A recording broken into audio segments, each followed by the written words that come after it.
Meeting to order. Roll call. Ms. Mucko? Here. Mr. Olson? Here. Mr. Walker? Here. Mr. Clock? Mr. Erkins? Here.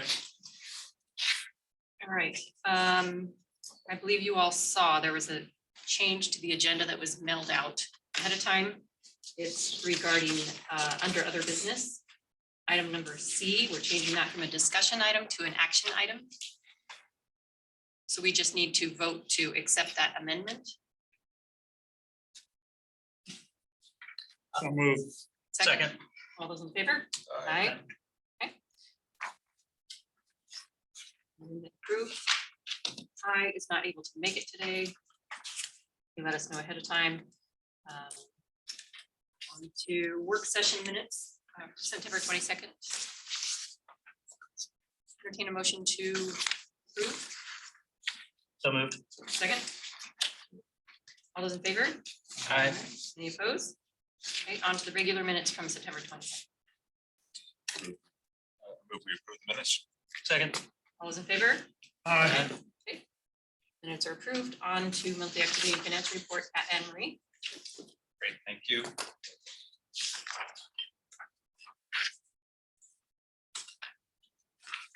So last week, as the board is aware, we were, Lori Brown, and then both Rhonda and Carrie from the CVB, we were all down in Las Vegas at IMEX International Meetings and Expositions. There were about 13,000 people in attendance. It was up about 20% from last year. Obviously, with no travel restrictions, the foreign market was huge. Basically, a lot of Europe and Asia, really well represented, North, South America, obviously. So it was really well attended, but I wanted to highlight, this is the new booth concept that Allie and Cliff, Mary Michael, there was a lot of input on it with the CVB. So this is the booth that basically we buy, but it's stored by the CVB and we use it at various trade shows. And it was amazing how many meeting planners stopped by and took pictures of the booth itself. It's really nice. What you can't see is it's like 16 feet tall, but with the city of Boise behind it, in the picture you can kind of get what it looks like with the foothills and that sort of thing. But and there's two small tables to the left as you look at the picture where the meeting planners can meet with the sales team. And it was really a busy show for us. We sort of our Shotskeys, the things that we give out, our local Idaho made potato chips, and then 44 North Huckleberry vodka. Both are very, very popular. I get to give out trout flies. I do salmon flies. So I talk about fishing and they talk about booking Boise and Boise Center. So it was a great show, very well attended. And it's really a pleasure and a privilege to be at this show with our sales team, to see what they do in action and see how good they are with our clients. There were also about half a dozen meeting planners who were at Connect that was here about 3-4 weeks ago in Boise, and it was a very targeted show sponsored by us, the Grove Hotel, TMN Events, a couple other folks, CVB, and there were about half a dozen of there were 55 meeting planners and 55 vendors here from all over the Northwest. It was Connect Pacific Northwest. And like I said, about half a dozen of the meeting planners that attended Connect stopped by the booth to say hi, really complimented the team on how well Connect went. And in fact, one meeting planner was dragging another meeting planner over to our booth because she said, your meetings are going to fit great in Boise. I think we probably have maybe 6 to 7 really strong pieces of business just from this trade show. So really, really pleased with the outcome, but I thought y'all might want to see what we're doing with some of our funds to promote tourism and collaboration with the CVB. It went really well, so really proud of it there. This is being Connect, so this is the one-on-one appointments. You can see that the Boise Center also has its own pop-up booths that Cliff and Mary Michael and Allie put a lot of work into and finding the creative artwork. So it's all local artists, and again, this was Connect in action. So This was launching keynote speaker for Connect as well. And then meetings today recognized by Center of the top or best convention centers in 2022 with the best of rankings. So again, just trying to share some of the great things that are going on in our market. So we also this Thursday will receive one of the top workplace awards. Again, attended IMEX. Several team trainings are taking place right now. We're trying to squeeze them in for all the new staff. And then Festival of Trees is in full planning mode. So excited about that. The gala will have 1,000 people. We're limiting it to 1,000 and then 800 for the fashion show launch. Based on staffing levels, we're comfortable with that. We did 550 yesterday. We've got another 500 in tonight. The gala for the chamber is 900, and we needed to hold them to 900 because we also have St. Luke's over in East that night. Their original guarantee was, or their original count was 350, and they're running about 200. So, but we're going to be stretched Thursday night. So if anybody wants to help wash dishes, you're welcome to come in and we'll give you some directions. September visitor center stats. Again, nice out of state visitors, particularly California, Colorado, Washington, Arizona, Utah. Obviously, Idaho leads the pack at this point. Having BSU, having some home games certainly helps that as well. Interesting to see the increase in international visitors. The market is open and people are visiting, so it's exciting to see that as well. The numbers continue to look really, really solid. October, and you'll probably hear this from Anne Marie, or September, I mean, the month was extremely busy. In fact, it was close to a record. I think it's the second highest that we've had on record. October shaping up to be exceptionally strong. So again, the numbers are pretty much speaking for themselves at this point.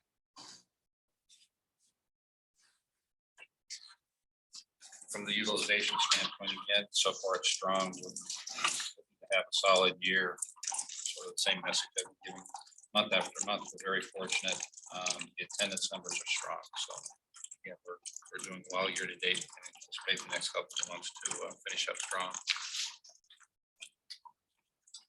The satisfaction scores are strong as well. Anne Marie has been putting in some comments really. Some of our clients very positive. The first one actually is from the meeting planner who wasn't on site, but she plans meetings for a local company. And then again, the interaction that we have with the staff remains positive. So sounds like a broken record. Occupancy and ADR again hit records. Rate of 156 was the second highest on record. The highest was June of 164.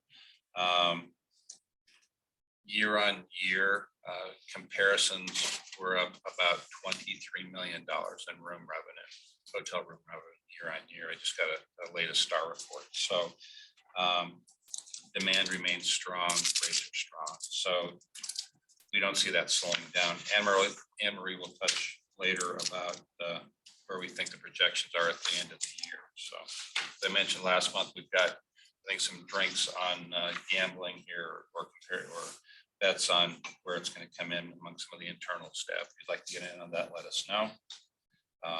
Again, room demand and revenues continue to break records. So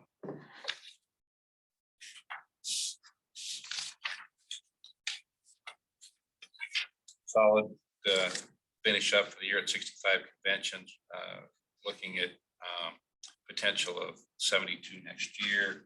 So 23, both for local, we don't have a lot of space left in 23. We're trying to squeeze some things in.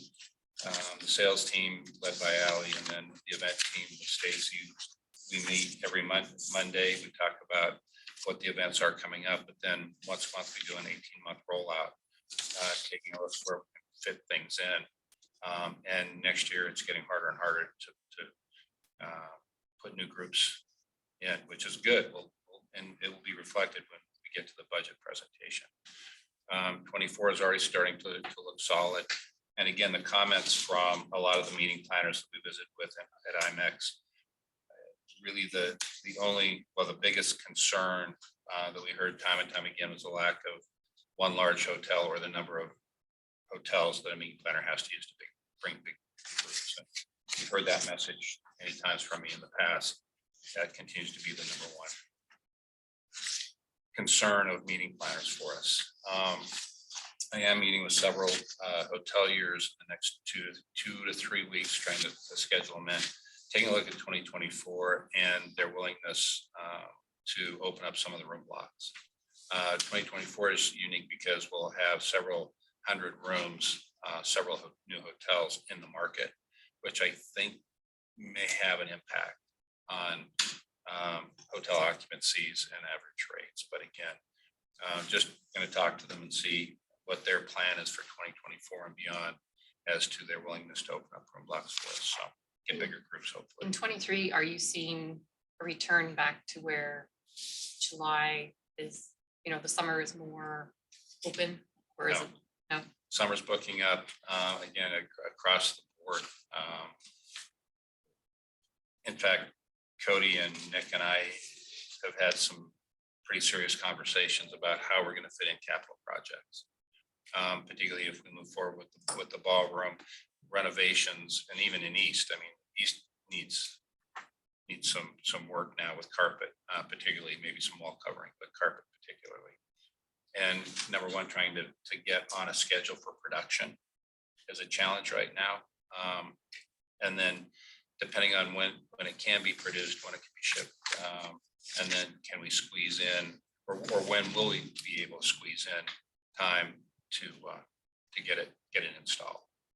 So double-edged sword, great problem to have, but on the other hand, again, we used to rely on particularly July, August, and December for projects, and that's not the case. So, and we've talked about this all the time too, so I'm not going to spend much time on this slide. We're limited on how big the conventions can be based on the available rooms, and we haven't had a lot of success, which is the reason for the meeting next week. So. Good afternoon, Madam Chair and board members. We have, as Pat indicated, record tax revenues at the district level. It was the second highest on record, only behind August of 2022. We have the highest September revenue on record for the center as well. Our center revenues are 32% over budget, and increased revenues hides a lot of ill, and our gross profit and our gross margin certainly increased as we had more revenues to offset the fixed costs. And our losses remain less than budget by $1.5 million. That's about a 23% improvement over budget. Our combined revenue and expenses, you can see the Boise Center is 1.5 million better than budget. The district's 1.8 million better than budget. Aquatics fell to a -5, and that's because of the legal fees that we've incurred. But overall, on a combined basis, we're 3.3 million better than budget. And when you look at that, last year at this time, our revenues. Oh, sorry, never mind. We'll skip that. So here's the finance for the district. You can see how much further we are ahead. We actually ended up at the end of September with where we were in 2021. So the next 2 months will be what pushes us over budget, looks like. So the blue and the green are forecast, which is basically the budget. Our budget has consistently ran under, so we'll be at least 10.1. Where I think we'll end up.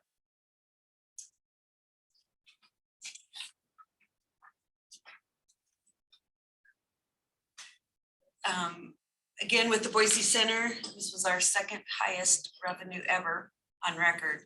Our attendance exceeded forecast by 11%. Our revenues are 32% higher than forecast.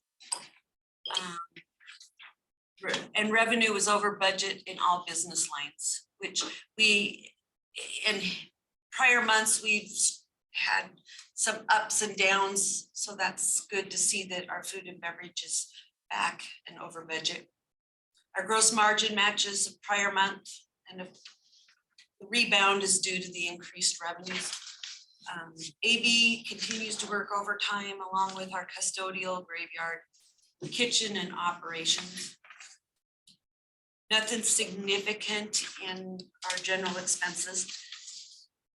Repairs, I don't know if you remember, but last year when we did our capital budget, we changed our capital threshold from 1,000 to 5,000.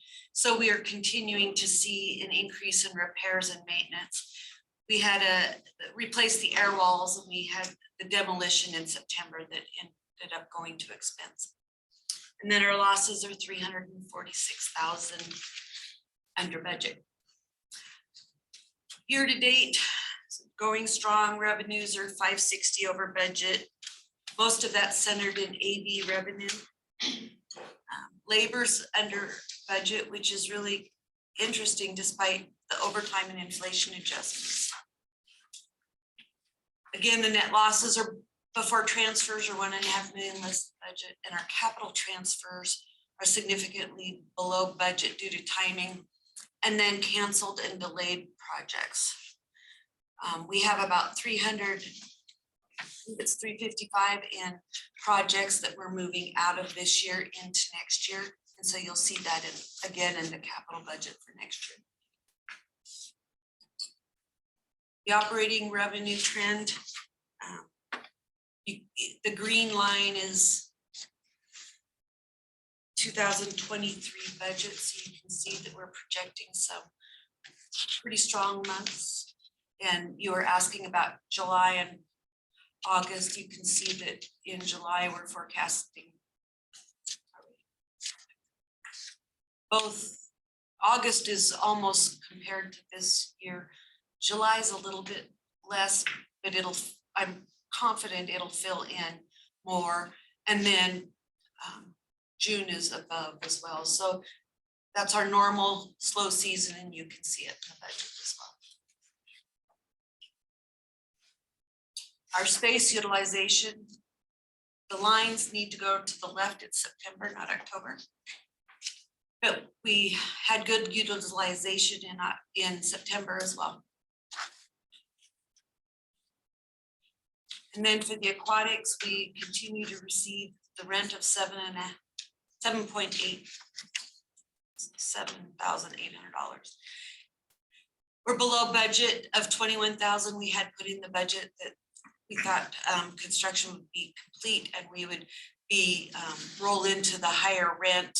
Obviously, we know construction is not complete, so we're continuing to bill at the $7,800 a month. We paid 100% of the construction costs in August, and ICA is paying for cost overruns related to equipment. Our total construction costs are 2.7 million. Our total aquatics fixed assets are 6 million, and we have $1 million left of the $7 million commitment to disperse. Any questions?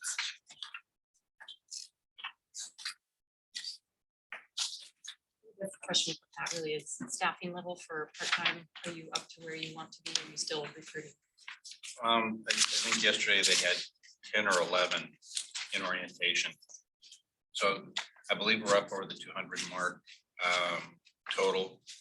We're still, we still need culinary staff. It'd be great if we get 5 or 6 more culinary. That one's hard right now. Every restaurant in town is struggling to find culinary. So that's the biggest challenge. We put a lot of eggs in the BSU basket, and they're here. Very fortunate. In fact, we've got several high school kids that last year, for some reason, we had difficulty finding high school kids, and now we've got, I believe we've got 12 or 13 high school kids working for, high school students working for us. But we're doing well. Lunch, breakfast and lunches are a little tough to do lunches. Some of the breakfast, some of the students can work breakfast and then go to class. Lunches, obviously, we get pushed a little bit. We've had a few all hands on deck for lunches. Dinners have been solid, like you say, last night. We're good. Thursday night, it's all hands on deck, but from the service front of the house side, we've got staff, regular staff working it. So we need a few, we could use another 30 total. We continue to look. That's good news. Any questions for Pat or Anne Marie? I'd move approval of the report. Have a second? All those in favor? Aye.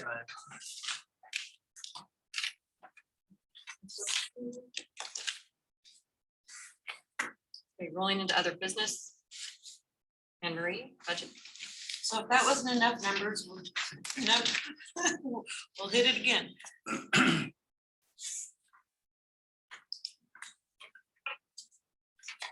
So I wanted to just explain our budgeting process a little bit. We start out in July usually.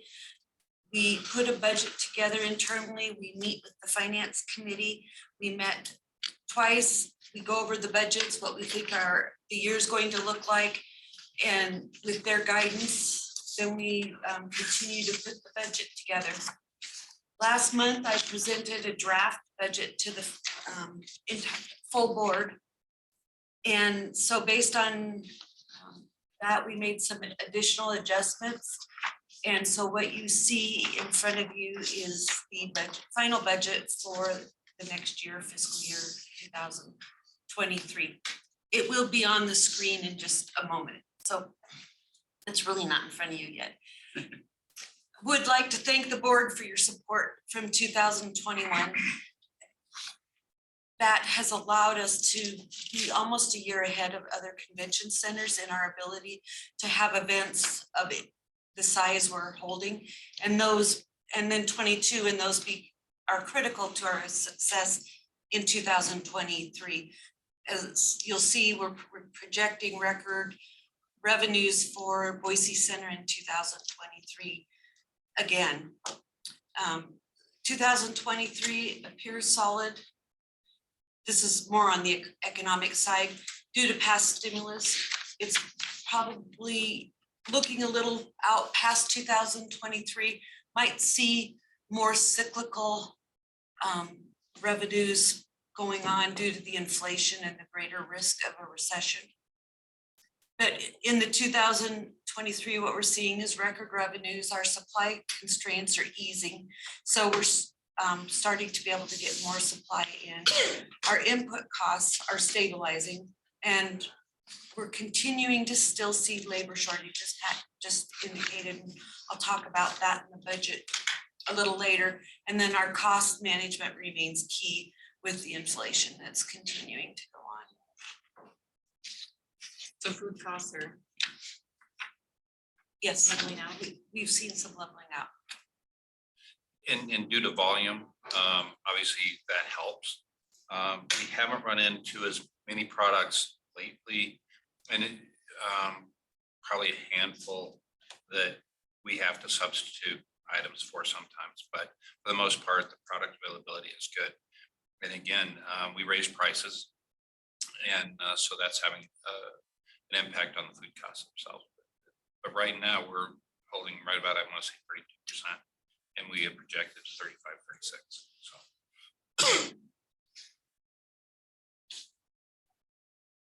So in the governmental fund, we projected an increase in tax revenues of 3%. I think the thing that's, obviously going to drive whether we continue to have record revenues or not is going to be whether the market can sustain the ADR and the occupancy or if that's going to dip. For expenses, there is an increase in marketing and consulting. The budget does not include at this point any transfers or support for aquatics, as we need to decide what that amount will be for the next year. And then we recommend no change to the stabilization fund. If you can see where the green arrow is, when we get done with the budget, well, our net cash in would be about 250,000 into the district.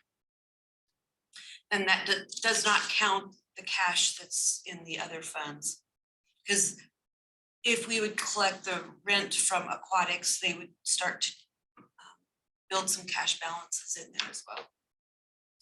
So this is what you'll chart that you see in your board packet every month. So the available to invest is about 3.5 million. After the stabilization fund, capital needs, and then the lease fund. For the proprietary fund, we have full support from the district for Boise Center, and that covers the operations, the capital, and the lease payments. We're forecasting an economic rebound to follow what we've seen in 22 to go into 23. And that'll be an 8% increase in revenues due to inflation. And then a couple percent increase with increased pricing. Our product mix, as we had talked with the finance committee, we've noticed that our gross margin is declining again, and we have a forecast again that shows that it's dipping further.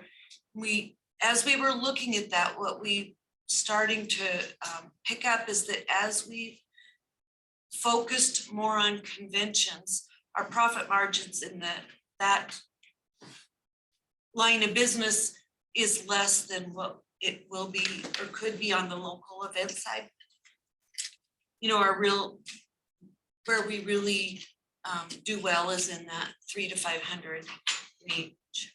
So our gross margin's declining, and it'll take us now a couple of years as we move again to fewer conventions, to more local conventions to pick that gross margin up.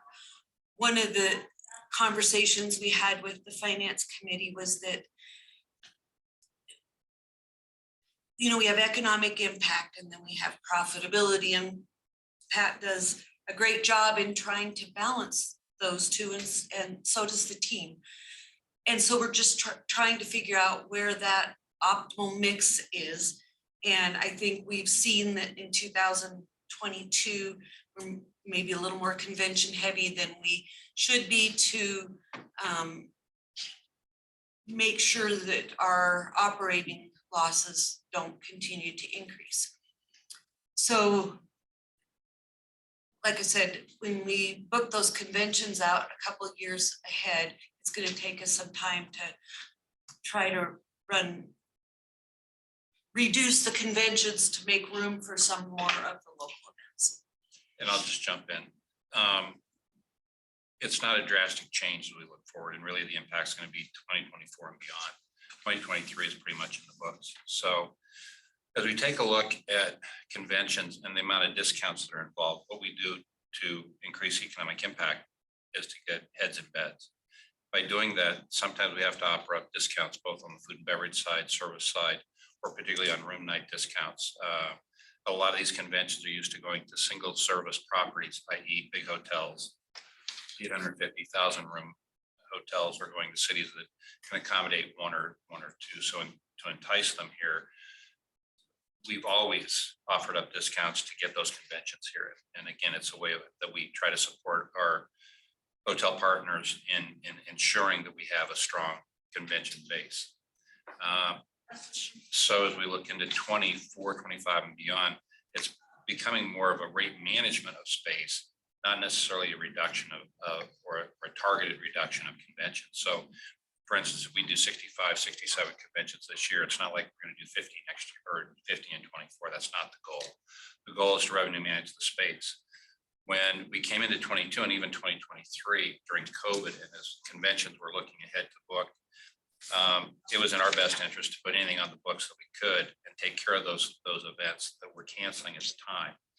And we absolutely did that. And that continues into 2023 on some of the conventions that we tried to fit into space. So again, offering discounts and that sort of thing to ensure that they book. Those are solid decisions at the time, and none of those decisions are second guessed. The sales team, the CBB team do a great job as we look forward, but obviously we don't have crystal balls. So that's why we're having conversations now about 2024 and beyond with the hotels to see about what their room blocks are going to do, particularly on the larger hotels. We have a local demand now that we haven't, we've seen it grow over time. And when we opened Boise Center East, we thought, gee, we'll have enough space to last several years. That hasn't been the case. We need more space. So we're getting more selective on some of the local groups that we might have traditionally taken. We're revenue managing space, and we're suggesting or trying to help them find other alternative venues to host their events or increase the revenue share that they bring to the event at Boise Center. So as Anne Marie indicated, it's a balancing act. We've always done it, but as we've seen the push on the margins, we've taken on added costs. Certainly when we added East, we took on debt service. We have elevator and escalator maintenance that you'll see in the budget that it's expensive. It's a cost of doing business. We're increasing the contribution to the CBB. At least we're budgeted. We're going through contract negotiations now, but we put a 10% increase in for the CBB, which will put it about 860,000 for next year, up from 780. As we try to again increase the market for the community and for Boise Center particularly. So I just want to clarify again, as we and particularly since Allie is sitting here, she had a little panic when we talked a month ago about how we were going to manage this. Again, the effort isn't necessarily to reduce the number of conventions per se, it's to increase the value of those conventions to both Boise Center as well as to the hoteliers. I hope all that makes sense. Again, it's a balancing act, but it's an effort to manage the revenue and the cost, particularly in light of the huge increase we've seen in labor costs. So again, if you got questions about how we're managing that or how that might look, please ask. Again, it can get a little confusing and we're trying to accomplish. So. Madam Chair, Anne Marie and Pat. Okay, just big picture, we're down. 23 is forecasted to be $1.5 million less than 22 operating revenue. 2023 is projected to be 8% higher than 22. I'm seeing revenue in excess of expenditure in 22 at $1 million, just under $2 million. And I'm seeing it for 23, just under $500,000. Oh, I get what you're saying now. Net revenue or revenue over expenditures. We always budget expenses heavy. And right now we're running about $1.3 million under budget on transfers and $1.5 million under budget on the net operating loss. And so I would anticipate that you'll see that again next year. The biggest unknown for us right now, quite frankly, is labor. Medical benefits are up 22% this year, but that's the projection, and we're going to market to see if we can't get that down. They were up 42% last year because of the group apparently that we get put into. 80,000 plus thousand in increase to the CBB as a part of that. But quite frankly, it's labor and benefits are the biggest hit to that. Once we get to full staffing, I think we'll stabilize. This is about the worst case scenario that we wrestled with. But we're challenged on the market conditions, and we don't want to make a promise we can't keep. Well, I just want to understand, Madam Chair, that I understand that the budgets have traditionally, what's a nice word for sandbag? Conservative. However, we're looking at 2023, which is the best year we've had since before the pandemic, by far, in terms of rates and in terms of economic impact. but the bottom line is substantially below prior year. That's because of the decline in the gross margin. One of the things we have in the budget this year, I think fiscal year, where we're at this year, and don't hold me to this number, but I think our discounts on conventions is about 80,000. We have almost $600,000 budgeted in the budget for conventions next year. And so that's when we talk about how we have a declining gross margin. That's where it's coming from, is they're hitting these thresholds, which results in them getting the discounts. And we've made some changes to some of the discount clauses, which should help with that, but it's still a significant increase in the discounts that we anticipate will be used next year. So just to finish up that thought, I think Pat said we're full in 23. If you look at the utilization chart, I will add 2023 to it for next month. So you'll be able to get a sense of where we're at based on that utilization. But I mean, when we're looking at 160 local events and 60 conventions, it's pretty full. Yeah, that's what I'm thinking. I'm thinking that the solution is not hoping for more volume, but rather manage the volume we have in a better way. Well, what we've seen is that the average revenue per event has gone up. So even though it's flat on events, our revenue should go up just because of the price increases. If we can change our mix, that where we have fewer discounts, that will help. We also have, for staffing, we have used a lot of temporary staffing this year because we don't have the staff available. We put in the budget this year more full-time positions. One of the things we're finding is that when these temporary positions, when you put a list out there and say, we need help on this date, on bacon, you know, people go in and they're like, I don't want to work that day. But when they're full-time employees, we can put it out there and say, we need somebody to work this day, and they're more committed. And it makes it easier for us to get the staff to work when they're full-time with benefits. So that also drives up your medical insurance. Let's see, I had here. Well, Madam Chair, I'm not looking at nitpick line items. I'm just wanting to understand the reality that we're into. I mean, a couple things, Jody, was we had just above the line, so in your direct costs for labor, we had $400,000 increase in medical.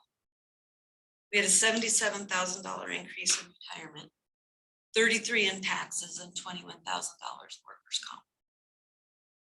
Madam Chair, and not, I don't want to nitpick the line items either, but it sounds to me like, do we right now have a written policy on our discounts we provide to the sales team to attract certain targeted conventions? Because you know me, I've offered for years, let's set up a fund they can draw upon when there's a particular piece of business they want to attract and not hold it against the center, you know, the operations. I like the idea of revenue managing, but if that means that we're not going after some of the targeted business that we have, then I think we should put some policy around how we use that and what we as a board want to expend, where we want to discount for making those decisions so the sales team can attract different pieces of business we find important. And that's what I wanted to clarify, Jim, is that it's not that we continue to go after conventions and we continue to be very successful. The demand for those conventions, and Jody pointed out, manage the mix better. And that's exactly what we're doing. So it's not, first off, yes, we definitely have policies on discounting for conventions. It's in writing, and it's obviously clearly what we gauge contracts on. what we're looking at more, and again, that's why I wanted to define that we're not just simply not going after conventions or reducing conventions. We want to make sure that the revenue mix is better. So for instance, for a particular group in November that books Thursday, Friday, Saturday, but they have no meals, the only thing they're doing is room rental.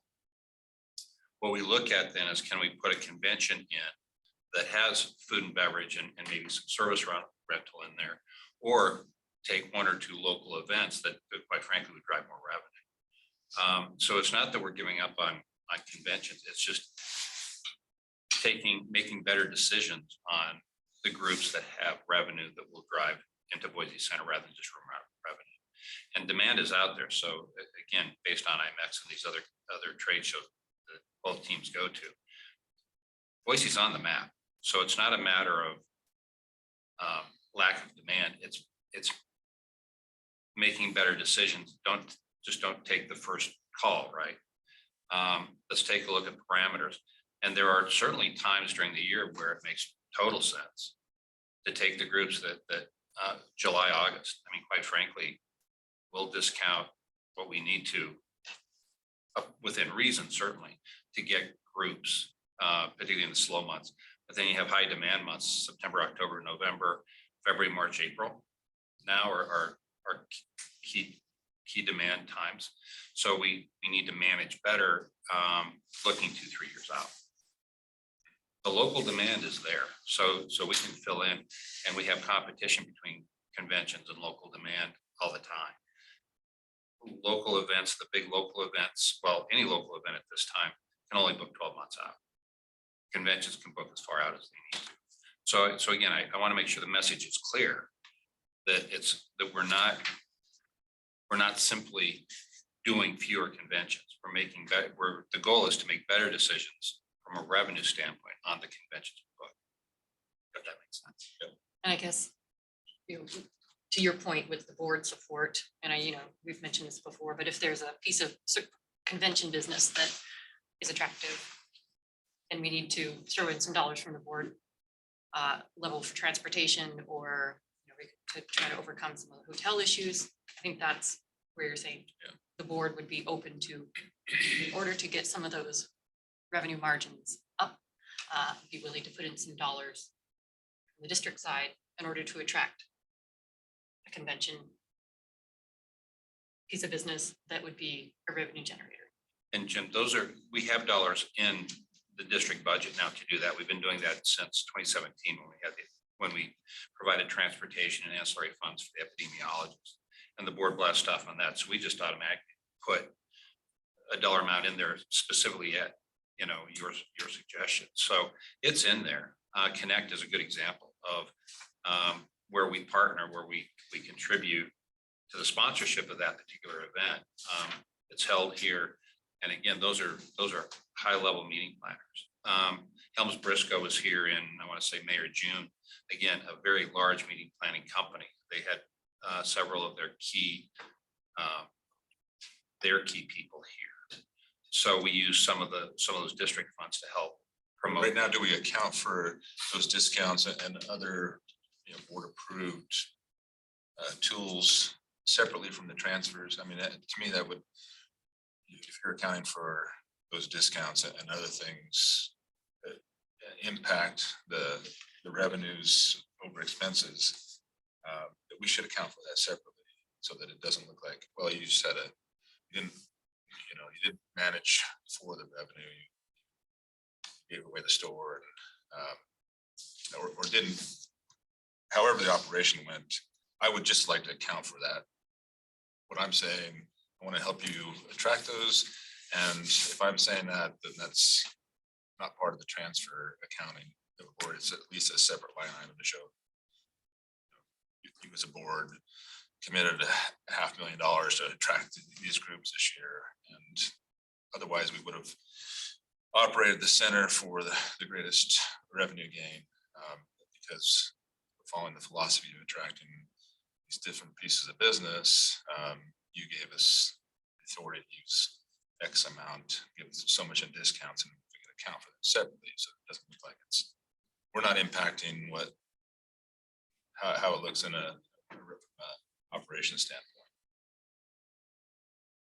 Does that make sense? Yes, it does. So, yeah, a little more accuracy in Yeah. the revenue for that piece of business. I think you said earlier that this year was 80,000, next year we're on pace for 600,000 in discounts. So that, I mean, that's a big difference that's not spelled out in our numbers. And is that room, It's mostly room night. room night from people staying in the rooms, you give them discounts on room rent? Right. Again, it's our way of helping the hotel community and the economic impact that we make in the community in the Treasure Valley. So, yes, we, certainly anything additional that we need, the board has been supportive of. And again, to underline that decisions that we made during COVID 2-3 years ago, 2 years ago, and then trying to rebook, and entice these people. We didn't we didn't earmark that to the district. I mean, that's the way it's been set up. Is on any operating statement, you can see where the room night discounts are, where the food and beverage discounts are, or the service discounts are. The bottom line number is going to remain the same. It's just, is it on the proprietary fund or the government fund? So.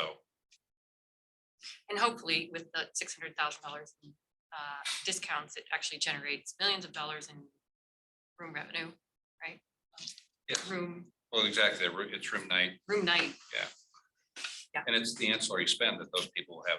Right. So some of it will come back to us in room tax portion of that, right?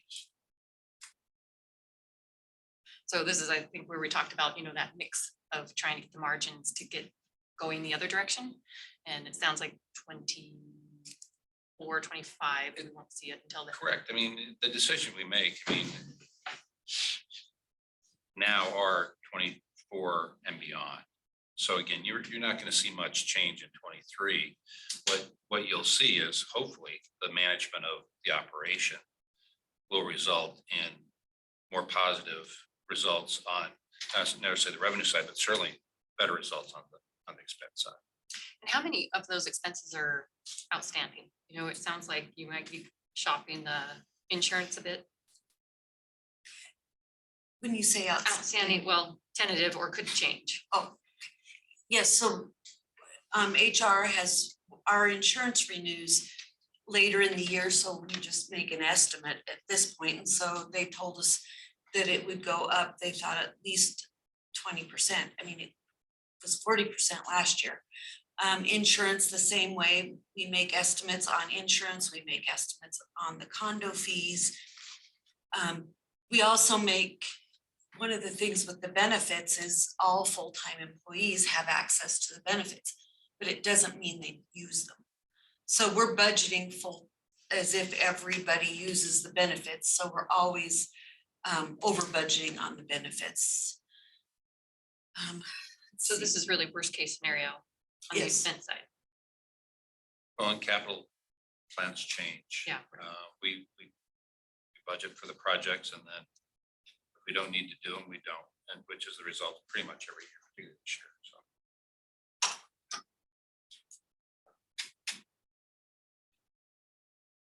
Yes, I think it was, we had that discussion. If we continue on this route, we're not going to have a district to manage. So that's why we need to revenue manage the space, change things up, get the margins going in the opposite direction. Well, and one of the things that you don't see here too is from an operational is that we're currently using a budgeting system that's not designed for an organization as large as we are, which makes it difficult to fine tune some of the budget numbers. And we're starting an implementation on a new budgeting system that should help us fine tune some of our budgeting techniques as well, which should end up in a little more reasonable estimate on costs. So one of the, I guess to follow up with Pat's comment about, so our revenue, we're budgeting an 8% increase. But that's after the significant increase in the discounts too. So the revenues were, you know, if it's not only the million, but the 600,000 in discounts that we have to cover. So we're actually being very aggressive on the revenues. Our ongoing capital expenditures, we're budgeting again 1.6 million. We budgeted 1.6 million last year. We have about 355,000 in capital projects that we're postponing from 2022 to 2023 that we won't be spending, and it's due to the lack of staff and chain supply issues. One of the things that when I went through and sorted through the capital projects, almost $900,000 of our capital expenditures are for Boise Center East, which is something, you know, prior to 2016, it was just the center. So that additional building has added additional capital expenditures as well. Do you have a question, Jody? I think we need to move on to getting this budget approved, Okay, but we've got to all recognize it's a new model. And I think, appreciate particularly Director Walker saying the board is supportive and we're comfortable that the staff will figure it out. But every business I've ever been in, when demand exceeds supply, you raise price. So however you do it, through a discount mechanism or better forecasting of HR costs or hiring or whatever you do, get together and do it for the out years. Where I understand we're pretty well locked in for this year. Is there a due pass from the finance committee? Do pass from the Yes. finance committee, yes. so under the aquatics, I did budget rental income for the next 12 months. Incidental expenses are 10,000 plus depreciation. And as I said, pending the conversation later today, I have not budgeted anything in the fund for the aquatic center. Did you have a comment, Pat? Well, I just wanted to know if the board wanted to move to Sorry? approve. I just wanted to know if your comment meant that the board wanted to move to approve and we could Yeah, move on to the next item. correct. Yes. If one of you need to do that, I can't. Well, I think Anne Marie is drafted, at least I asked her Yeah, to. we got a motion coming up here. Okay. So here's the numbers. So this is the revised budget. We made some changes after last month. We took some of, tried to sharpen our pencil a little bit. And so you can see here, we'll have what we're forecasting for 22, what we're budgeting for 23, and then the changes are over on the right. I think we've spent enough time discussing them. I'm not going to go into any more detail.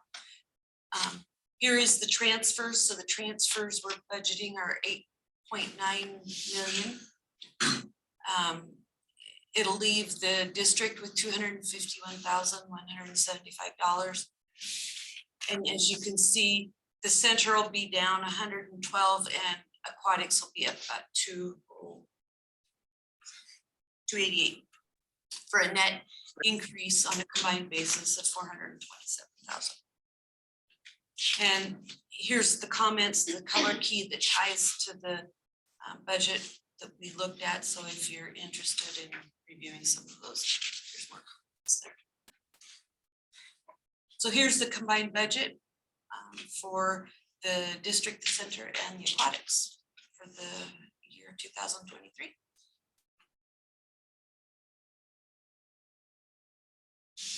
Here's the capital expenditures, 1.6 million. We have, you can see here the list. I'm not going to read it line by line, but this is where I footnote the Boise Center East added almost $900,000 in capital expenditures. And that's some of it, the carpet and wall coverings are part of that. Again, the cash balances, net cash in of 251, where the green arrow is available to invest. Sorry, that's a duplicate slide. I didn't delete it. And here's our debt covenants. So the tax receipts, we still have the tax receipts of 5.5 million from 2020. Debt service 2 times is 3.5 million. So we're significantly within the 2.0 debt service. Our budget's at 5.66, and then our bonding capacity at that for next year would be 14 million. And the footnote down there says that if 2021 revenues will replace 2020, so in 2024 we should have a significant increase in our bonding capacity. All things staying equal. Okay. I'm going to turn this over to Mr. Olson. So Madam Chair, I'm not sure I need to read all this or we can just put it in the minutes, but the Finance Committee had a couple of half-day meetings. We've been through it in more detail than traditionally, and we're comfortable with the management. We think these are locked in. And so the Finance Committee recommends approval. We also have to approve the annual renewal of the appropriation lease.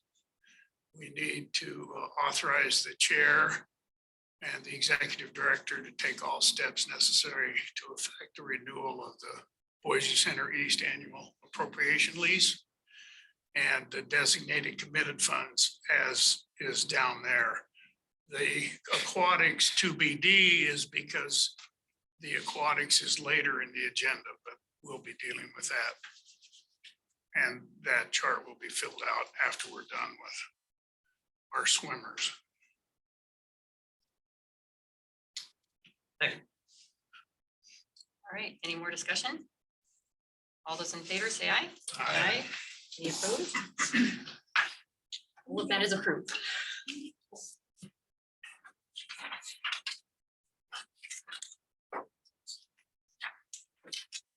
All right, on to marketing plan. Cliff?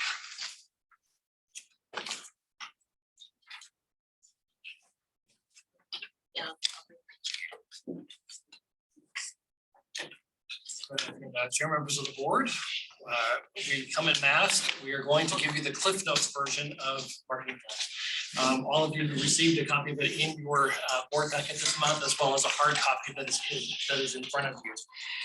Mayor Michael, Ally, and myself have worked several months on pulling all these details together and refining what our plan will be for the coming year. And as you know, this is our guide. We will certainly we outline our goals and our objectives for the coming year. And we know that we can also, deviate as needed to make sure we're reaching our goals and objectives.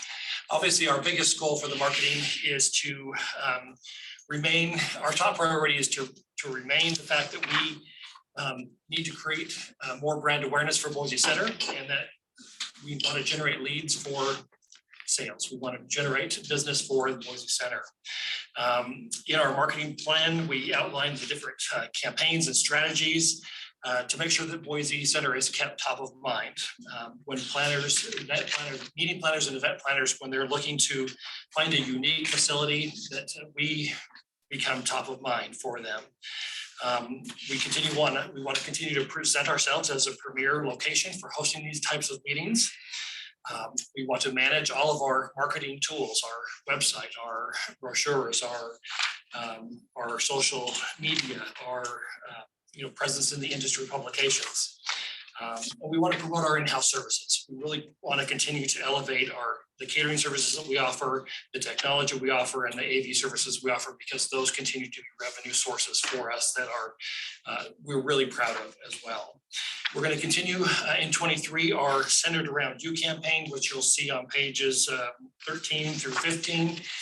We have just launched that this year, so that gives you a couple samples of how we're going to use the photography and the different elements to make sure that we're focusing on meeting planners to know that they get a personal experience when they're speaking with us and bringing their groups to Boise. We're going to continue collaborating with Orange 142, which is meetings and convention campaign. We appreciate the district supporting that campaign over the past couple of years. We are no longer supporting them financially with the district funds. The CVB is taking on that cost. We will continue to work with them, mostly Mary Michael, on editing and providing photos and images to help promote Boise Center through that effort. But we've had a lot of success with that campaign, and they have their creative elements are on pages 19 through 21. So I encourage you to spend some time with this. If you have any questions, we can certainly dive in a little bit deeper. The one thing I wanted to mention too is that on pages 23 and 24, we outlined the advertising and digital plan. This year we reformatted it to make sure that we're including not just the ad placements, but also the digital placements, and also where we're getting editorial and coverage about Idaho and Boise and Boise Center. So we really do focus our placements to make sure that we're always where the story is being told, we want to have a presence. So that is a quick review of the marketing side. I'll turn it over to Allie for the sales side. Thanks. Good afternoon, board members. So starting off with the goals that we've got listed for the teams, if you want to look on page 6, these goals are based on what we think it will take in terms of kind of our event mix to achieve that $8.7 million revenue goal for Boise Center. It was based on our historical event averages, as Anne Marie mentioned earlier. Those have gone up recently. So we're using those figures and coupling it with what our forecasts are already on the books for FY23 based on tentative and definite business. And so as you're looking at those targets, that's where those numbers originate. As far as putting our sales plan into action, and this has kind of already been discussed at length, but we will be targeting those higher revenue generating conventions, knowing that that's the interest of the board in the building. We're looking at history of our higher revenue generating conventions, pulling groups from FY17 to date, and then looking at that list, out of the top 10 revenue generating accounts, 5 of those are actually repeating accounts for us, which is great news. I mean, considering, Boise Center enjoys a really solid foundation of repeat annual conventions. So we're going to be using that list and also working with our CVB partners to target, those higher revenue generating type of conventions to bring to Boise Center. Also mentioned earlier, we'll be following stricter booking guidelines. We've had booking guidelines in place for a number of years now, but we will certainly be looking at those, more in a black and white rather than a gray scale. And what that will do is limit those smaller conventions to a 12 to 18 month booking window. So they're not taking, preferred dates for larger groups, weekends for maybe the, larger banquets that Boise Center can hold. So we're really being strategic and intentional where we're placing all of our events. And that's both the sales team and the event team. We will continue to target those mid-sized conventions. And this is something we started to focus on a little bit more even this past year, just knowing that the hotels kind of have hit their capacity with their group blocks. Getting those large citywides has become more and more difficult, especially as planners, they share their feedback that trying to manage 5, 6, 7 or more hotel contracts in addition to the convention center is just a real hurdle. So we think our bread and butter is that kind of, small to mid-sized convention group. So we're going to continue to pursue those. Of course, filling in the need dates and months, which tend to be those summer months, July and August, although the sales team has done an excellent job filling in July, especially. We saw that this past July having a record revenue month for July. We are looking forward to a really healthy July next year as well. But there will be opportunity to fill in those months that don't typically book with our repeat annual events and conventions. In the process of booking those events, we're going to continue to take into account staffing levels, where we need to fill in, account for dark days just to give the building a break, make sure that we're not running the team too thin. Some highlights for next year, the Customer Advisory Board will be returning in person. This is a group that was established this past spring, and we'll be rotating on some new members, keeping some of the original ones on just for continuity and continuing that those efforts with the CBB.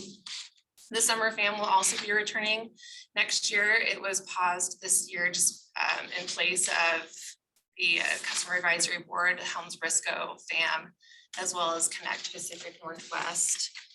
We're also looking to bring out Conference Direct, a team out here, Rob McCullough. It's the largest team for Conference Direct, as well as the highest revenue generating team for Conference Direct. And so that could be a really, it will be a really great team for Boise Center to host. TBD on the date for next year, but that's one that we're looking at. Outdoor Media Summit, we are hosting the opening reception for this one. This is taking place in September next year. It's going to bring out about 200 attendees, and that group is made up of editors, publications, outdoor brands, and so anything from men's and women's health, Velo News, Wired, Outside, just to name a few of the magazines. And then some of the brands that have typically gone to that show include Patagonia, Orvis, REI, and Keen. And so it'll be a really nice fit for Boise and for our market. We should get some nice exposure from that event. Finally, we're going to continue to research those future in-market opportunities after hosting Connect Pacific Northwest and evaluating that. We think it was really successful, and we know that once we get the planners here, they do fall in love with the building in the city. So it's not likely that we'll have another event of that caliber out here in 2023. However, we're already in conversations with a couple organizations looking at 2024 and beyond. So more to come on that. Finally, for trade shows, we have incorporated a few new trade shows, and those are listed on page 37 if the board would like to look at our travel schedule. We'll be heading out to Chicago for Industry Exchange. It's an MPI chapter event, as well as another MPI event taking place in the Seattle area. It's the Pacific Northwest kind of grouping of MPI chapters. And finally, CSPI, which is Convention Sales Professionals International, taking place next winter. One detail that didn't make it in the sales plan, but just for the board's awareness, is that I will be taking a short leave starting the end of January for a little new reportee joining us. So look forward to returning in the early spring. Thank you. Thanks for your support. That's a question real quick. Total events for 2023, this says 220. Is there an effort to get back to the 2018 and 2019 event count? Or is it fewer events, longer per event? Is that because of staffing, or why is it so low? Well, yeah, so we've definitely had higher volume in the past. Based on what we think is left available on the calendar to book, we didn't want to overextend, and what we think is reasonable to reach the goals. Certainly we'll exceed that number. It's not, we're not going to put a ceiling on the number of events, but we're going more for like the quality of event versus the number of events, looking at how they're performing rather than just putting in a lot of small ones. Madam Chair, so the increase to the CBB budget, is it more significant this year than it has been in the past? And if so, is that towards hiring a new position there? It's typically followed about a 10% increase every year. Their performance goals also increased based on the new business value that they would be bringing us. We're looking at about, I believe 1.8 million that we're looking at new business revenue from them in return for their contract. Yeah, Madam Chair, so 800,000 that we give, how much of their budget is that? Well, their grant increased significantly year on year. I think this year is 1.5 million, but the district's contract with the CBB supports salaries for the most part, whereas their grant doesn't cover salaries and benefits, to my knowledge. Well, I'm looking back to Cliff's comment about which of these marketing materials we developed, and which CV developed, and we didn't pay for, but in fact, we did pay for them, right? This year, yes. Going into the 23 year, this is the first year that we'll not have a contribution Where are we to that advertising agency. for Orange 142? Right. Correct, yes. We've been supporting that. We started that in 2020 and have carried that through, not at 100%. This past year has been at 50%. And next year, the CVB will be carrying it 100%. We'll still remain involved kind of in the same capacity as far as, input on creative and content. Where we Their want only to- other support is that their office space is from the chamber. And I don't know if they're charged for that. They pay rent. You might remember, it's kind of hard to reflect back, but in 2020 is when the Idaho Travel Council allowed destinations to advertise for local tourism to try to get people to come to the cities with it. They didn't used to cover CVBs or chambers spending money in local markets to try to bring within 40 miles. So during COVID, it was to try to bring it at that point, people within a short distance to come to your city for the weekend, bring their families, go to restaurants, go to the zoo, what have you. So the district, by the district funding and part of the meetings and convention marketing allowed the CDB to take money and spend it on local, to get people heads in beds locally here within the auditorium district to spend that money where they had not been able to do that. And I don't know if that's still continuing. I wouldn't be surprised if that has gone away now, but that's when the district started paying for this campaign was back in 20 and then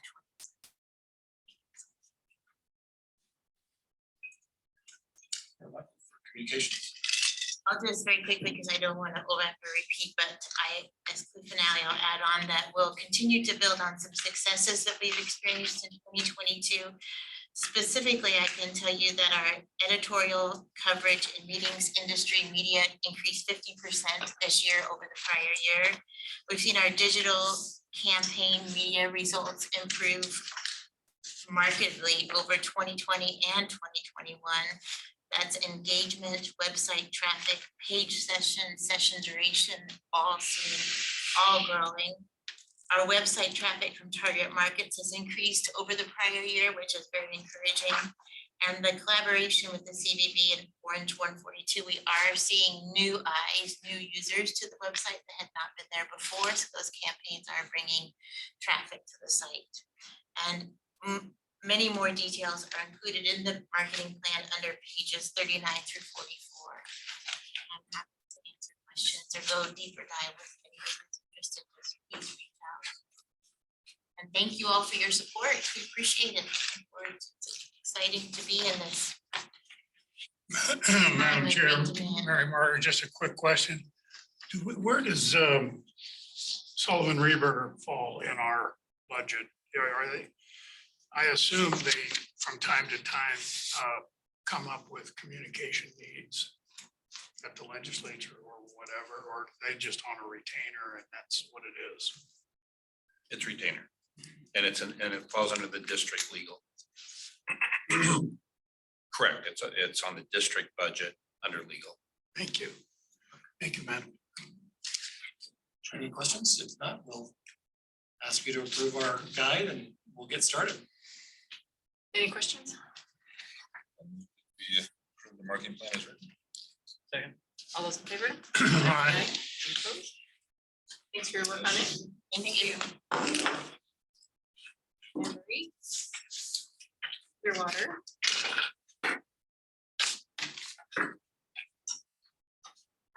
You guys can come up.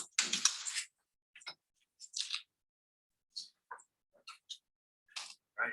Madam Chair, members of the board, good afternoon. It's a pleasure to be here. We will not take too much of your time. We'll be very quick. We have been tasked with reviewing the investment policy in relation You to. might introduce yourself. I apologize. My name is Dan Bates. I'm the CEO of Clearwater Advisors. Brandon. who's a portfolio manager with us. We have Rhett Holbert on Zoom. And so this is your portfolio management team. Be on the. Madam Chair, you'll all recall that we decided a number of months ago to change our investment managers. And it's, we're thrilled with proposals we received, but it's really thrilling to have Clearwater Advisors who are headquartered right over there across the street, and we get to deal with the CEO as opposed to the other bidders who sent their account rep from Salt Lake or whatever.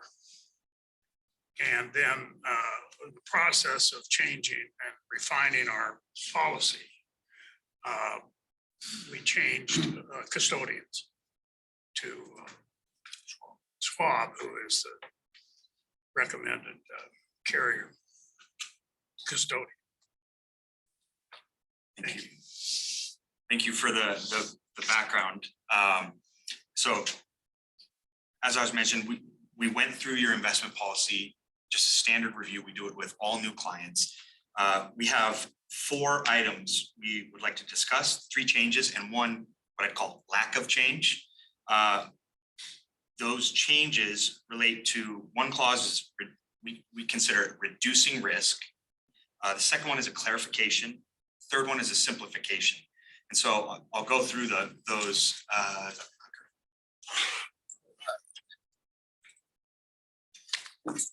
There we go. So what I did is I snipped the language out of the investment policy, only the relevant language. So this top row, this is what we would call risk reduction.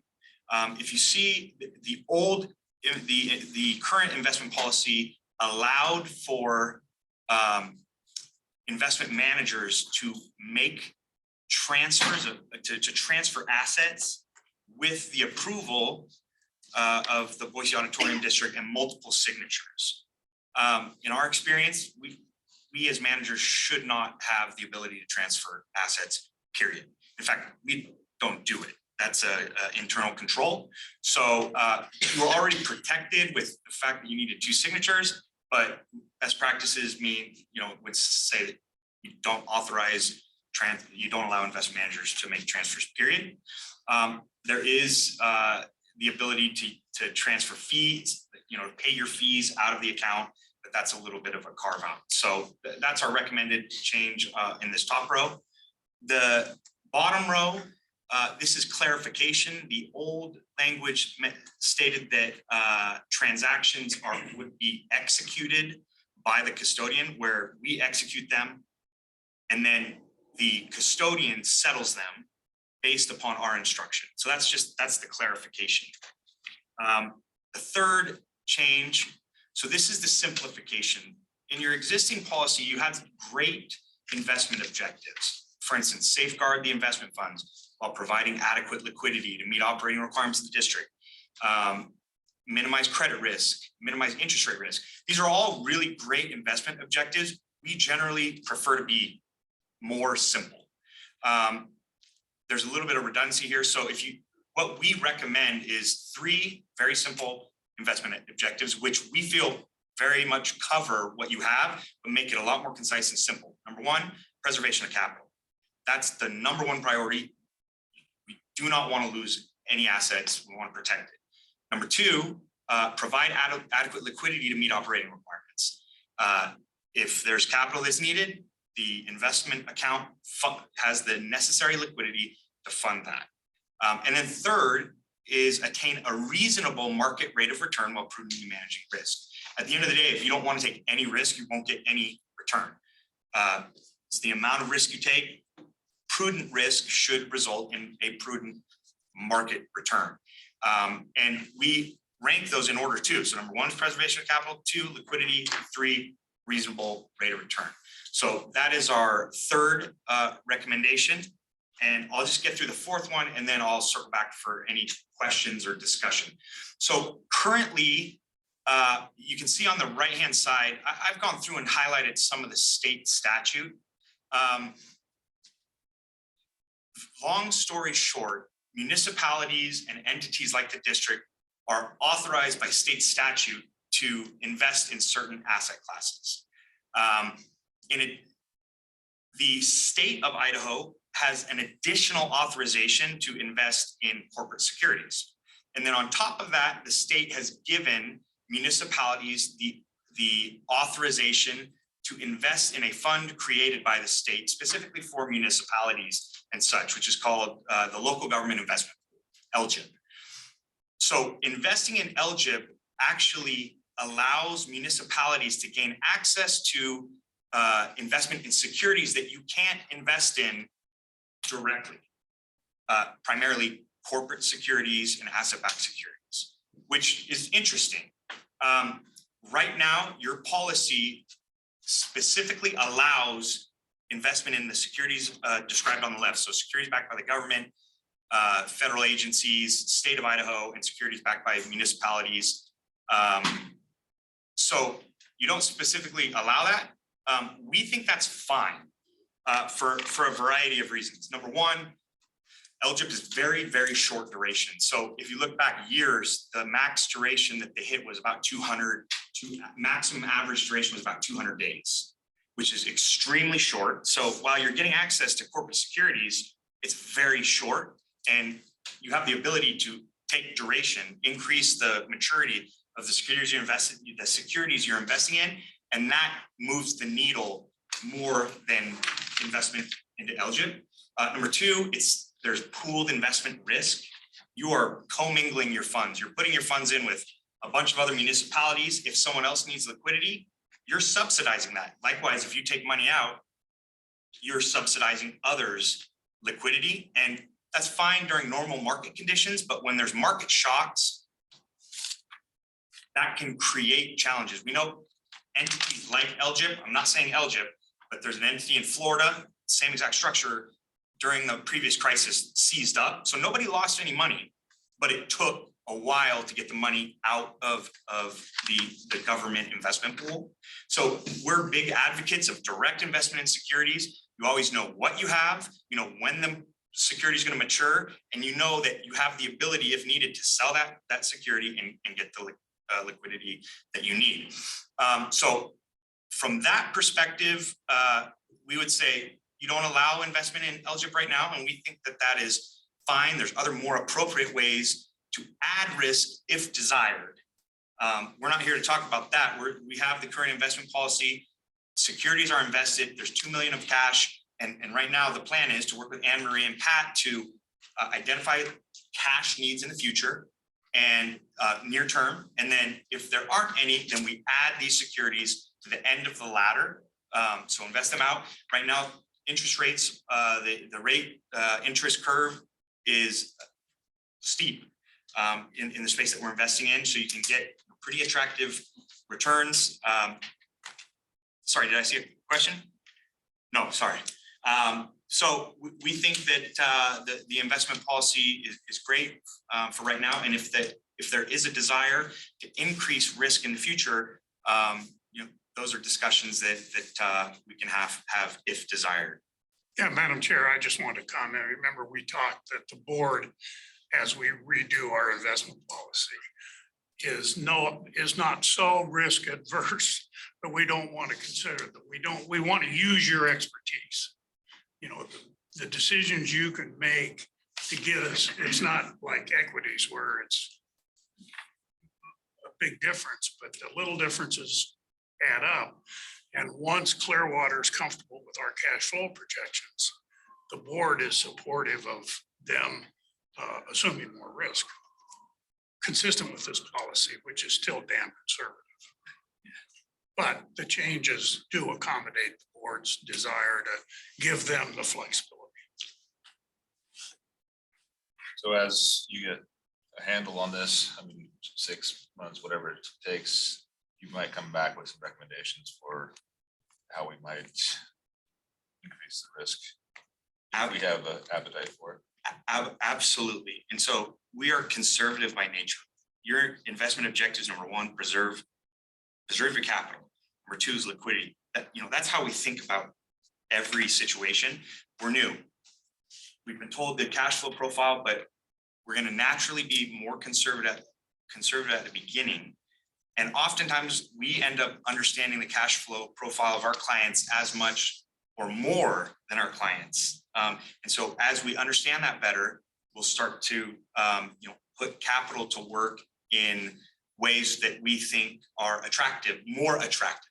Now, we're not talking, as Jody mentioned, 1% or 2% swings. We're talking 5 basis points here and there, but we'll collect those all day long. And over time, that adds up to pretty significant impact. Are we gonna get this to 20 million? I don't know, and But it's gonna be around 20 million.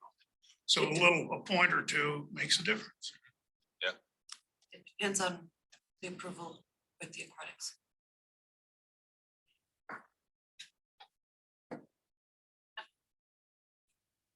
Great. I'd like to express my gratitude and thanks for you guys submitting the proposal. One of the things in the proposal, I think they have, are providing us with access to Clearwater Analytics software, which will allow us to have better reporting and we can see more in the portfolio than we've been able to in the past. In the past, we've only been able to get a monthly statement. So me and my team are super excited to have that. Fantastic. And the neat thing about, our name Clearwater, we're all about radical transparency. At the time, it was radical. I guess now it's more of an industry standard. But any of you that want access to our account, we can give you a login in real time. You can log in and see what we're doing, see what the portfolio looks like. There's compliance, compliance module where you put your investment policy constraints in it, and every single night an email is sent saying you are in compliance. So makes it easier to sleep at night knowing that everything is in line and doing what it's supposed to do. So it's a pleasure to work with you and looking forward to continuing to work together. Any other questions? Do we need a motion? I would assume, can we approve them all at one time, or do we need to do one each? Can You could approve them all as a policy whole? Okay. I move that we make the investment policy changes as written. Do I have a second? Second. Any other further discussion? All those in favor? Aye. Any opposed? All right. Only if you give the analytics model to Chase, so he has something to put himself to sleep. Sounds fun. They will give you all the training you would like. Perfect. Half day, full day. Thank you. Ryan and team?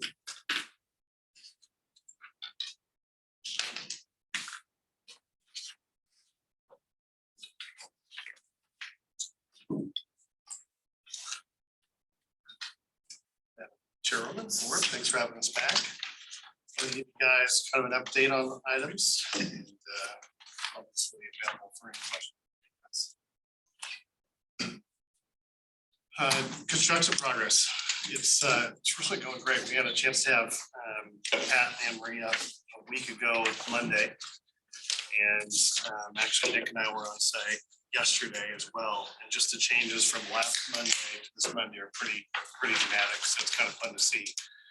Still on target for March. Our sprung structure is still on target with everything. Essentially, that product is essentially done with the exception of what would be the east wall, the end wall, which they're leaving open for as long as possible. That'll be the last thing they close down because that's the access at this point in and out of the building. You'll see that from some of the pictures we've got.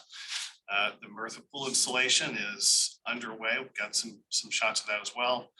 And the support facilities on the internal side of the building, they're essentially getting ready to put down the concrete flooring for that.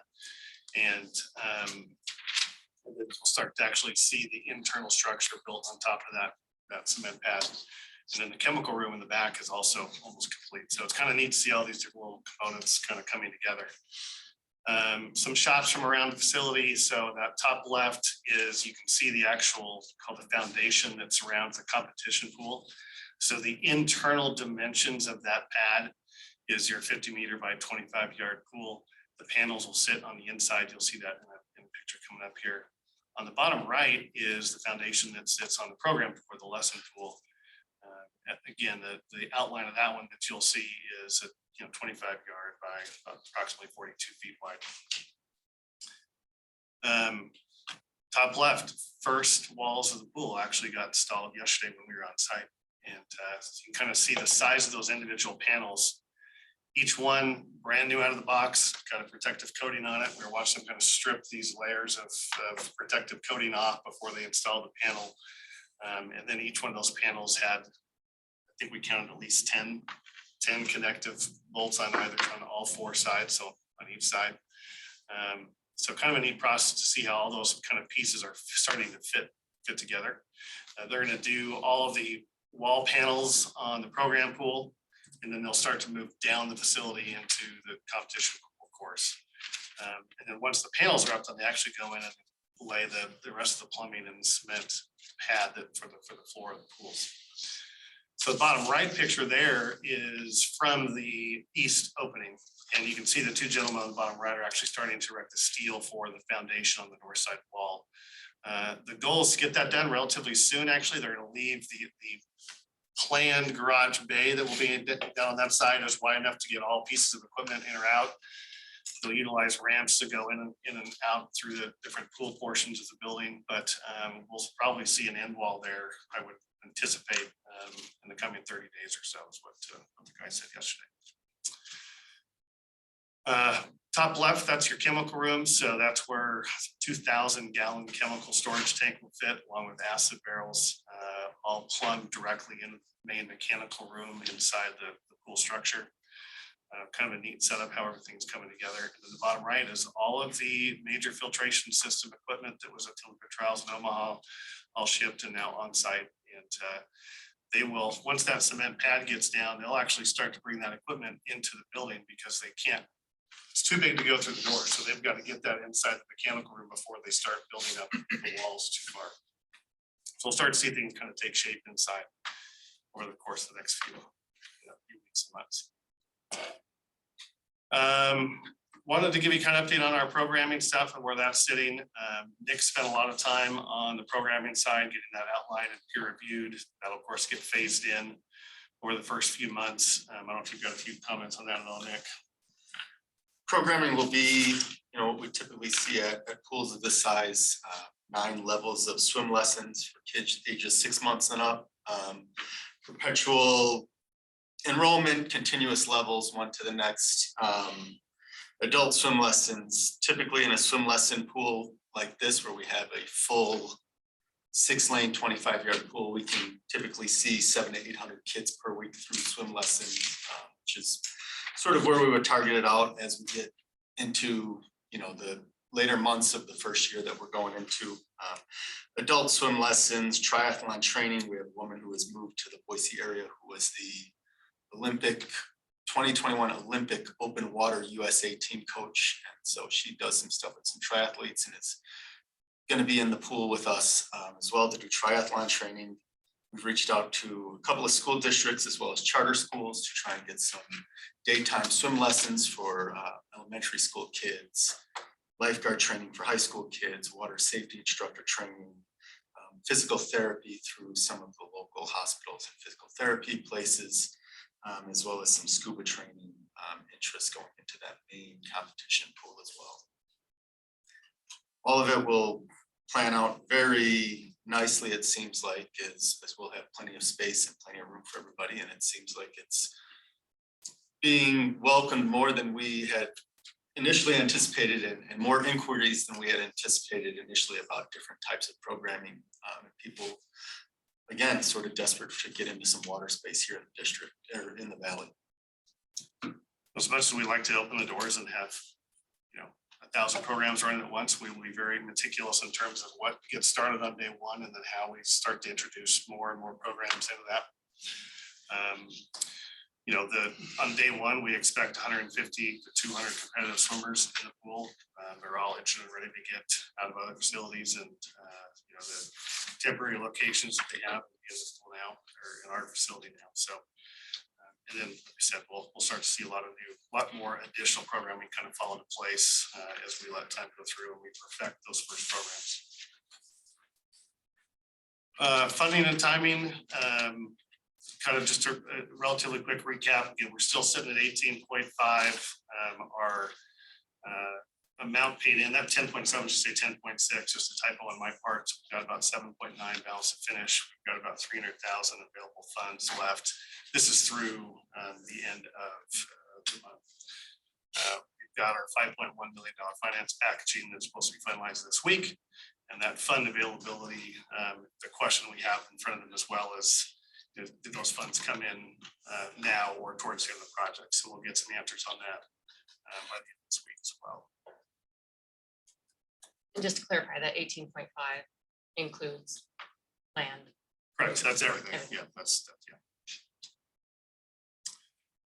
From the capital campaign standpoint, everything's still going relatively well. We've had some really significant corporate presentations. Those have been all positively received. We've kind of had some questions and feedback that have bounced back and forth. We haven't gotten any answers yet on that, positive or negative, but based on the questions we've received, we feel like there's dollars coming our way. We just can't quantify that yet. We're hoping to get some answers on that, obviously, in the next few weeks as well. Josh Wesington, who sits on our foundation board, was part of it, as well as Nick, was part of a great meeting with one of the local school districts. Talked to them a lot about not only the competitive swimming program, but just day-to-day programming, whether it be physical education or opportunities for swim lessons. Again, very positively received by that school district, and a lot of questions that have come after that meeting. Again, we feel real positive about that. And then we have presentations that we've kind of made or scheduled with 4 other local corporations that we're kind of starting that process with those. And again, the topic, especially as we talk about access to pools, access to swim lessons, access to competitive opportunities, always positively received.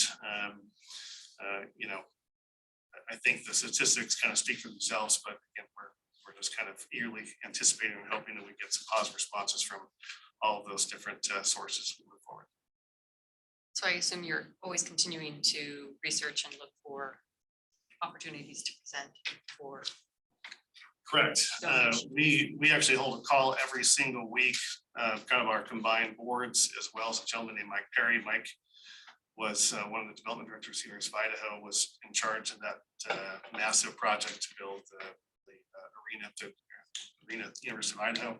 And so he's been kind of a consultant that's helped us on a week by week basis, make sure we're kind of doing the things the right way, making sure that we do the correct follow-ups, ask the right questions, kind of keep moving things forward. And you know, that weekly call is obviously a brainstorming session, but also an action session where we decide, okay, who's going to do what and when, and so on and so forth.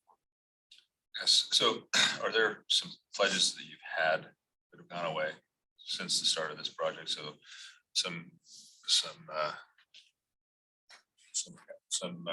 commitments that you had or you thought were going to come through because of market conditions right now, or need to reduce, or just? Yeah, I think you hit it on the head there with reduced. I think everyone that's shown interest has been willing to write the check. The check's just been smaller than we anticipated. And a lot of that is what's happened in the market. You know, the timing from a capital campaign the last 6-7 months hasn't been ideal. But we're still seeing the interest. We're just seeing that the dollars we expected coming in to be a little bit less than anticipated. And the goal right now is 2 point something in the capital campaign. Correct. I mean, from a project completion standpoint, we're talking 2.6. We're targeting more than obviously, so that we have some operating funds. We'd like to see at least 3 come in from the capital campaign standpoint, and those sources that we've kind of. If I may, Madam Chair, the committee, which is the chair and myself and staff, were, when we saw that initial overrun a number of months ago, weren't too alarmed. I mean, it's, you know, if we end up guaranteeing this last 2.6 million, we'll be in for 9.6, which is just double where we thought we were going to be when we all started. But as we looked at it, first and foremost, people are pausing projects all over town. I walk by Tommy Alquist's ICCU headquarters every morning between 4th and 5th on Banning Street. That's shut down. They got the whole block prepped. But it's not unusual for major projects to go on hold during this period. And it's caused by supply chain and banking relations and revenue issues. And so that's the same place we are. We really didn't think it made sense to pause this project where we are. We're 4 months away from opening it up. And so we have decided to do a few things. First of all, Pat has retained a owner's rep. He might give us a little of his background, but he's basically a construction expert that works for us, that digs into C&M's construction plans and programs and timing, cost, to make us feel better that we're not gonna tomorrow come up with another bigger number. We have provided some banking help. We talk about this as a public-private partnership, but in fact, we own the whole thing. And the actual agreement is a rental agreement. So we need to adjust the rental agreement to reflect this additional money if they need it. But at the end of the day, the rent they pay us is determined on a fixed formula. And every capital dollar we put in, they pay us 5% of that in rent.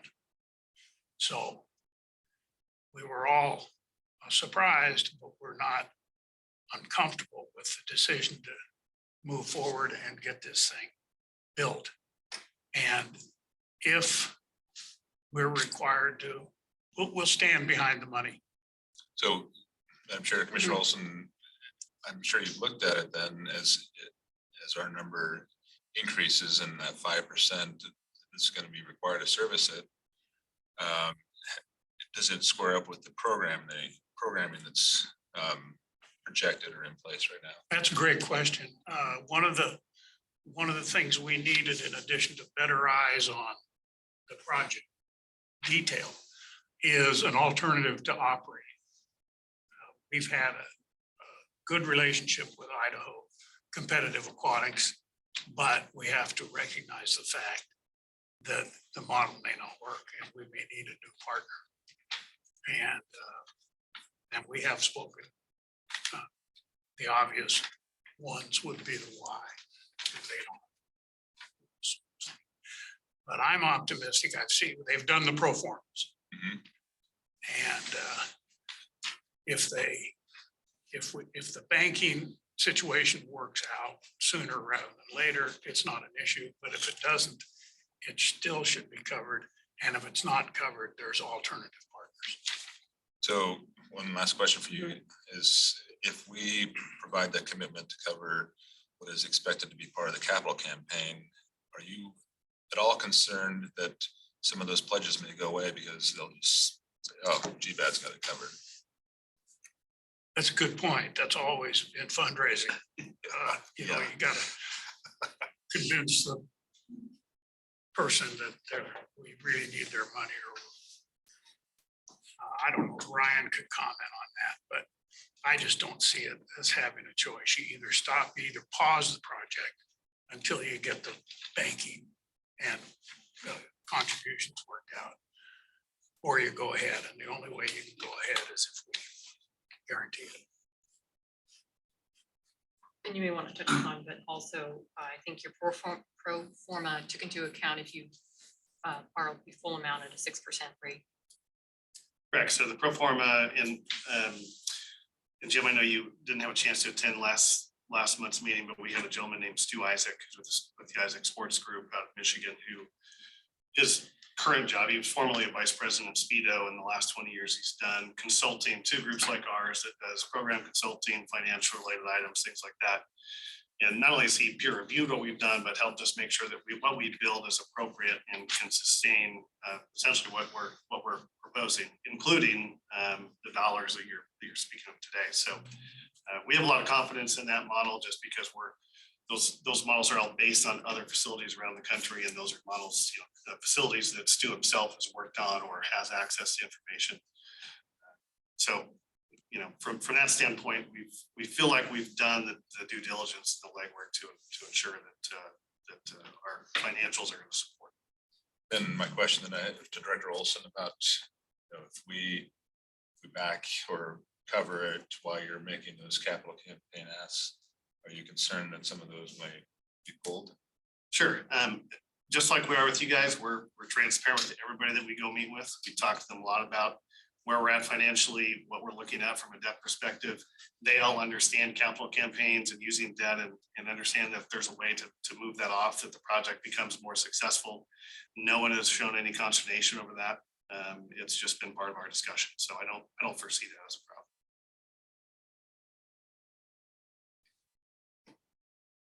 Any other questions? I have prepared a motion. I'd like to move that the lease with ICA be amended to provide up to an additional 2.6 million funding for the project by the district, contingent upon ICA demonstrating that it has sufficient funding via loans, donations, or other to complete the project.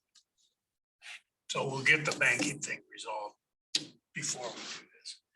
That the budget approved by the board earlier in this meeting be amended to reflect such additional funding by the district. I'm sorry, I was making. That's your to be D line on your Yes. budget. That the chair and myself be delegated the authority in our discretion to further amend the lease to provide additional conditions for the disbursement of funds by the district, adjust lease payment terms, make other changes to the lease that deemed to be in the best interest of the district. Hey, Jody, Second, any further discussion? just one Yep. clarification point, so that your motion doesn't speak to timing, so if, as they talked about, they'll find out at the end of the week about the timing of the loan, we're in regardless of when that. Yeah, the project's got 4 months to run. Our consultant is giving us comfort that that's gonna happen and the quality is gonna be there. It's just a matter of how much does the bank put in, how much do we put in, where do the contributions? And how much, contribution will come in. So what does that mix look like at the end of February? Perfect. Okay. All right, all those in favor? Aye. Any opposed? All right, I do want to say, Pat, Yes. that report was great. That was helpful. What's the gentleman's name? Pat Walsh. He's been around the market a very long time. We used him here. We use EPA as project managers for the remodel here. They also were the extra set eyes for TVS Architects over on East. Pat's been around the market a long time. He's helped us with other projects, but he also has expertise with Mirtha Pools. He oversaw 2 YMCA projects. And so he's familiar with why he's on a great relationship with CM. They work together on other projects. He's reviewing the payouts, but as he indicated so far, I mean, there's certainly things that can happen downstream that can affect completion that are out of our hands at this point, but otherwise things seem to be solid. And again, CM has been great with information flow. So he's again worked on 2 pool projects on behalf of the Y. Well, I mean, I trust these guys, but to have a secondary opinion is really helpful when we're making these type of decisions. What's the extra set eyes that certainly I'm not an expert in, but can oversee, just from that perspective and understand the pool projects, start to finish on what it should look like and when. So he's got that background. all right. Thanks, guys. And I always extend the invitation, but if you guys ever want to have time to go out, do a tour of the facility, I know pictures are fun, but actually seeing it in person, seeing the scope's a different deal. So I can funnel that through Pat. If we want to try to schedule a tour date, something like that, great. I sent him pictures after our visit out there too. It's sort of similar to what you showed, only the newer one. Great, thanks. All right, thanks. Matt, Brandon? This will only take a few minutes. I've asked Brendan Doty to be here, who's our safety security manager. He presented the hazard mitigation plan a couple of months ago to the board. I forwarded on the entire thing. The link was 400, the result of the link was 476 pages long. The local is only like 12, but you're going to be asked at the November board meeting to actually sign off on the hazard mitigation plan on behalf of the district.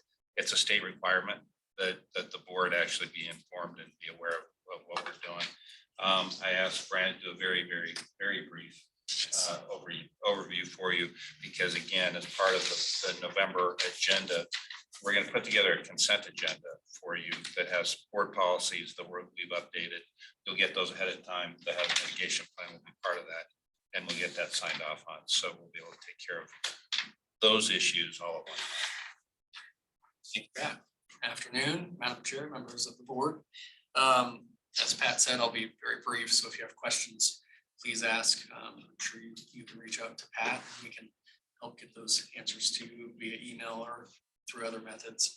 But FEMA, the Federal Emergency Management Agency, has provided Ada County with it's called the approval pending adoption. And what that is they ask now the jurisdictions that participated in the updated the mitigation plan to provide resolution to our special jurisdiction plan. It's a lot of language. In the email that Pat sent over earlier this month, it includes 3 separate attachments. The first of them, which Pat alluded to, is a shorter, about 12 to 13 page document that is our jurisdiction annex. So that includes all of the profile information and the action items that we've listed for mitigation related to hazards in our community.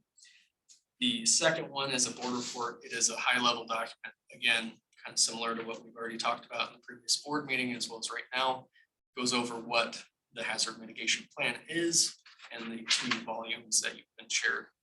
The third is volume 1, which is the Ada County specific hazard mitigation plan that they created for the entirety of Ada County.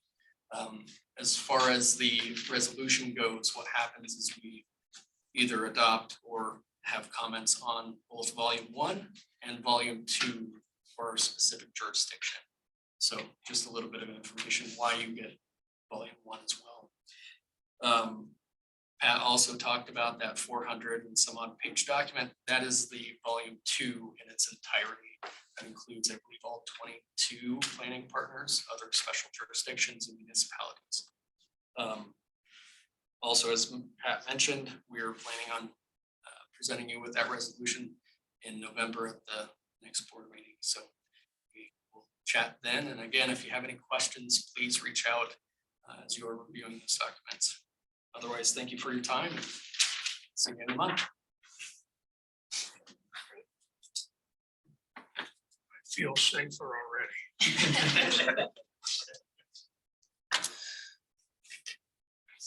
All right, next time agenda is executive session. Do